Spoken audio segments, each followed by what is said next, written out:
আসসালামু আলাইকুম রহমতুল্লাহ। আশা করি আপনারা সকলে আল্লাহ তাআলার রহমতে ভালো আছেন। আজ আমি আলোচনা করব কাজা নামাজ আদায়ের সঠিক পদ্ধতি ও নিয়ম সম্পর্কে। তো চলুন আমরা জেনে নিই।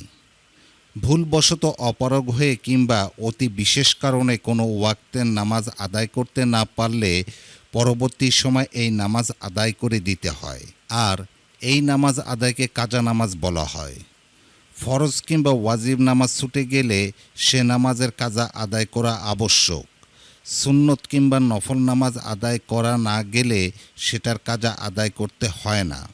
আল্লাহ তাআলা পবিত্র কোরআনে বলেন, নামাজ মুমিনের জন্য নির্দিষ্ট সময় ফরজ। সূত্র সূরা নিসা আয়াত 103। তাই কোনো ওজর ব্যতীত নামাজ সময় থেকে দেরি করা জায়েজ নেই।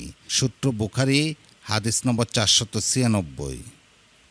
কোনো ওজর বা অপারগতার কারণে নামাজ সময়মতো আদায় করতে না পারলে উক্ত অপারগতা শেষ হওয়ার পর ওই নামাজের কাজা আদায় করা ফরজ।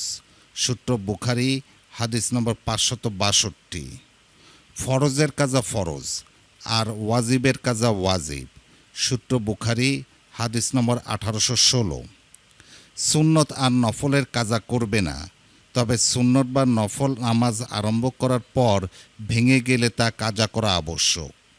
সূত্র সূরা মুহাম্মদ আয়াত 33, তিরমিজি হাদিস নম্বর 667। যদি ফজরের সুন্নত ফজরের ফরজও কাজা হয়ে যায়, তবে সূর্য ঢলে যাওয়ার আগে আগে ফরজের সঙ্গে সুন্নতও কাজা করবে। সূত্র আবু দাউদ হাদিস নম্বর 75। যদি কাজা নামাজ বেশি হয়, তখন কাজা পড়ার সময় প্রতিটি নামাজকে পৃথকভাবে কাজা করতে হবে। যদি নির্ধারণ করা কষ্টসাধ্য হয়, তবে এভাবে নিয়ত করবে যে আগে ছুটে যাওয়া জোহরের নামাজ পড়ছি বা পরে ছুটে যাওয়া জোহর বা আসর পড়ছি।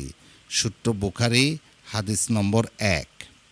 আল্লাহ তাআলা আমাদের ঠিক সময় নামাজ আদায়ের তৌফিক দান করুন। আমিন।